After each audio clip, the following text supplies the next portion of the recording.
M ടിയുടെ പുതിയൊരു വീഡിയോയിലേക്ക് ഏവർക്കും സ്വാഗതം. നാനാച്ചിക്കാട്ടിലേക്ക്, നാഗർവെള്ള കാട്ടിലേക്ക് കയറുകയാണ്.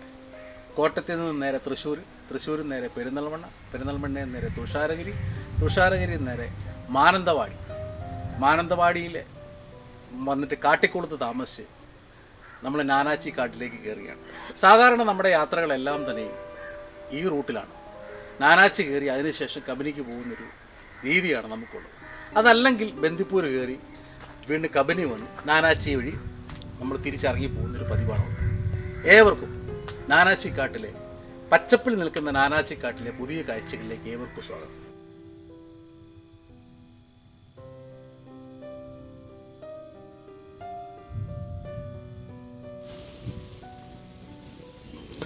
നാഗർവെള്ള വനത്തിൻ്റെ കേരള ബോർഡറിലുള്ള നാനാച്ചിക്കാട്ടിലേക്കാണ് നമ്മുടെ ഇന്നത്തെ യാത്ര.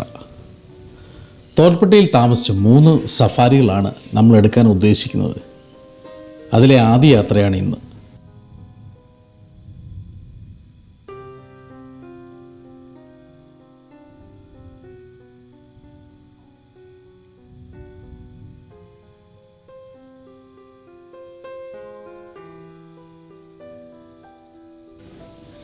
കബനി പോലെ തന്നെ നാനാച്ചിയും വന്യമൃഗ കാഴ്ചകൾ കൊണ്ട് സമ്പന്നമായിരിക്കുകയാണ്. ഈ നാനാച്ചി കാടുകളിൽ കടുവകളുടെയും പുള്ളിപ്പുലികളുടെയും എണ്ണം ക്രമാതീതമായ വർധനവും കബനിയിലെ ബ്ലാക്ക് പാന്തർ നാനാച്ചിയിലേക്ക് വന്നതുമെല്ലാം ഇതിന് കാരണവുമായി. കൂടെ എന്നും പച്ചപ്പുള്ള കാടുകളും ഇവിടുത്തെ കാഴ്ചകളെ മനോഹരമാക്കുന്നു. ഇവിടുത്തെ JLR വണ്ടികൾക്ക് കടുവ കാഴ്ചകൾ സ്ഥിരമായി ലഭിക്കാറുമുണ്ട്. ഈ കഴിഞ്ഞ ദിവസങ്ങളിലെല്ലാം ബ്ലാക്ക് പാന്തറിൻ്റെ കാഴ്ചകൾ നാനാച്ചിയിൽ ലഭിക്കുകയും ചെയ്തു.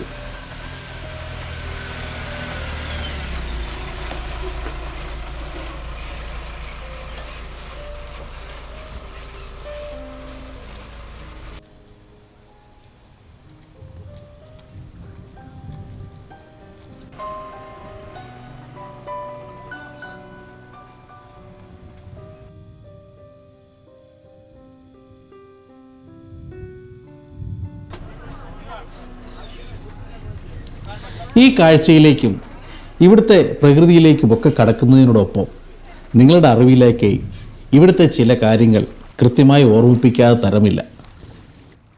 നാഗർവെള്ള വനത്തിൻ്റെ 3 മുഖങ്ങളാണ് നാനാച്ചിയും വീരഹസനഹള്ളിയും കബനിയും. കേരളത്തിൽ നിന്നെത്തുന്നവർക്ക് ഏറ്റവും അടുത്തുള്ള ഫോറസ്റ്റ് സഫാരി പോയിൻ്റ് എന്ന് പറയുന്നത് നാനാച്ചി തന്നെയാണ്. തോൽപ്പെട്ടി വഴി കുട്ട ചെക്ക് പോസ്റ്റ് കടന്നാൽ നാനാച്ചിയായി. നാനാച്ചിയുടെ നേരെ അപ്പുറത്തെ വശമാണ് വീരഹസനഹള്ളി. നാനാച്ചി ചെക്ക് പോസ്റ്റ് മുതൽ വീരഹസനഹള്ളി വരെയുള്ള വഴികൾ മൈസൂരിനുള്ള ഏറ്റവും എളുപ്പ വഴി കൂടിയാണ്. കേരളത്തിൽ നിന്ന് വരുന്നവർക്ക് വീരഹസനഹള്ളി ഒഴിവാക്കി നാനാച്ചി എടുക്കുന്നതാണ് ഉചിതം. ഇതിന് പ്രധാന കാരണം വീരഹസനഹള്ളിയിലെ സഫാരി വരുന്നത് നാനാച്ചിയിലെടുക്കുന്ന ആ സഫാരിയിലേക്ക് തന്നെയാണ്. അതുകൊണ്ട് വീരഹസനഹള്ളി പൂർണ്ണമായി നമ്മൾ ഒഴിവാക്കുക എന്നുള്ളതാണ് കേരളത്തിൽ നിന്ന് പോകുന്ന ആളുകളോട് എനിക്ക് പറയാനുള്ളത്.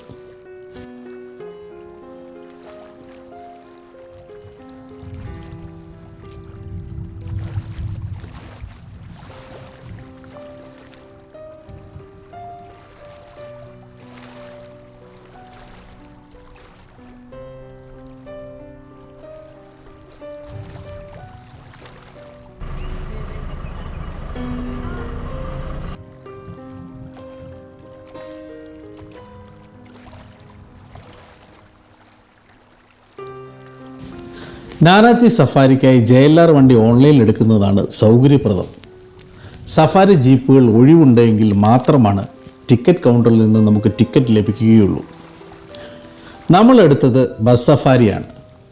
ഓൺലൈൻ ടിക്കറ്റുകൾ കഴിഞ്ഞ് മിച്ചം സീറ്റുകൾ ഉണ്ടെങ്കിൽ ടിക്കറ്റ് ആളുകൾ വരുന്ന മുറയ്ക്ക് നമുക്ക് എടുക്കാവുന്നതാണ്. കൂടുതൽ ആളുകൾ ഉണ്ടെങ്കിൽ മാത്രമേ അടുത്തൊരു വണ്ടി എടുക്കുകയുള്ളൂ. ആദ്യ സഫാരി ഒഴിച്ച് മറ്റ് 2 സഫാരികൾ നമ്മൾ ജീപ്പിലാണ് എടുത്തത്.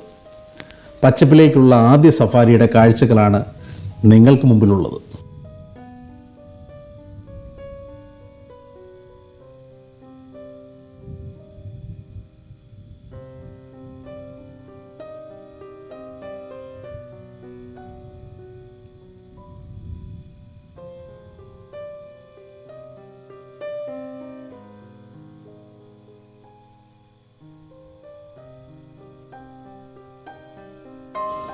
ആനയും മാനും മയിലും എല്ലാം കടന്ന് ആ കാഴ്ചയിൽ നിന്ന് മുന്നോട്ട് ചെല്ലുമ്പോൾ നമുക്ക് മുമ്പിലായി വീണ്ടും ആനക്കൂട്ടങ്ങൾ മുന്നിൽ കൂടെ കടന്നു പോകുന്നു. അവയ്ക്കരികിലേക്ക് നമ്മളുടെ വണ്ടി എത്തുമ്പോൾ JLR വണ്ടികളുടെ വലിയൊരു നിര. കടുവ കടന്നു പോയിരിക്കുന്നു. തിരിച്ചു വരുമെന്നുള്ള പ്രതീക്ഷയിൽ കാത്തിരിക്കുകയാണ്. ഈ കാത്തിരിപ്പാണ് നമ്മളെ പല കാഴ്ചയിലേക്കും എത്തിക്കുന്നത് എന്ന് വീണ്ടും പറയട്ടെ.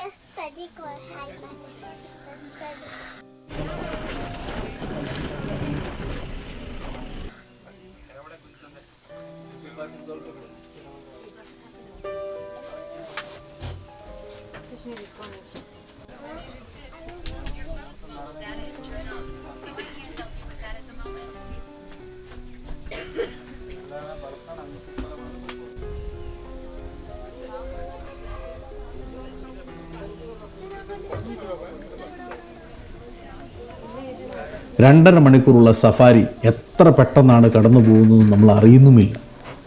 കാത്തിരിപ്പ് അവസാനിച്ച് മുന്നോട്ട് ചെല്ലുമ്പോൾ ആനക്കൂട്ടം വീണ്ടും പുല്ല് നിന്ന് നിൽക്കുന്ന കാഴ്ചകൾ. ഇളം പച്ച നിറത്തിലുള്ള പുല്ലുകൾ ആസ്വദിച്ച് മറ്റാനകൾ കഴിക്കുമ്പോൾ കൂടെയുള്ള കുഞ്ഞുങ്ങളിലായിരുന്നു തള്ളയാനകളുടെ ശ്രദ്ധകൾ മുഴുവൻ. ആന കാഴ്ചയിലേക്ക് ക്യാമറ ചലിക്കുമ്പോൾ എൻ്റെ കണ്ണുകളും ചുറ്റും പരതുന്നുണ്ടായിരുന്നു. നാനാച്ചിക്കാടുകളിലെ കടുവ കാഴ്ചകൾ. ആ കടുവ കാഴ്ചകൾ കാട് നമ്മളെ മറച്ചു പിടിച്ചിരിക്കുന്നത് പോലെ തോന്നി.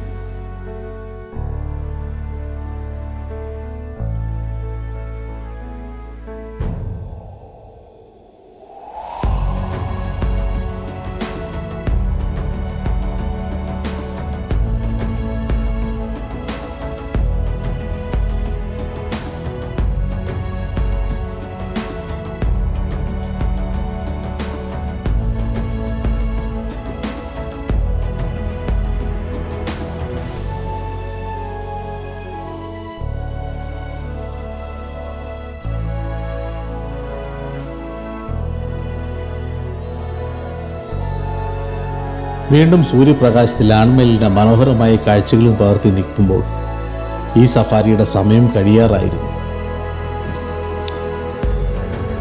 വന്യജീവി കാഴ്ചകൾ പലതും ഉണ്ടായിരുന്നുവെങ്കിലും അതിനേക്കാളെല്ലാം ഉപരി ഈ കാടിൻ്റെ സൗന്ദര്യം അതുതന്നെയാണ് വീണ്ടും വീണ്ടും ഈ കാട്ടിലേക്ക് നമ്മളെ എത്തിക്കുന്നത്.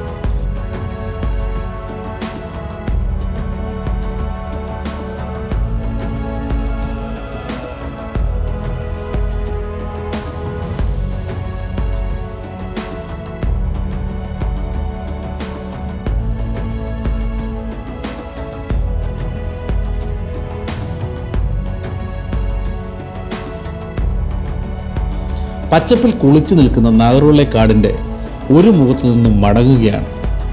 ഈ കാഴ്ചകൾ വീണ്ടും നിങ്ങളിലേക്ക് എത്തുവാൻ ചാനൽ സബ്സ്ക്രൈബ് ചെയ്യുക. നിങ്ങളുടെ അഭിപ്രായങ്ങൾ എനിക്ക് വിലപ്പെട്ടതാണ്. തുറന്ന മനസ്സാൽ അഭിപ്രായങ്ങൾ അറിയിക്കുക. പുതിയ വനവന്യജീവി കാഴ്ചകളുമായി വീണ്ടും എത്തുന്നതാണ്. സ്നേഹത്തോടെ ജൂബി കരിക്കാടൻ MTI.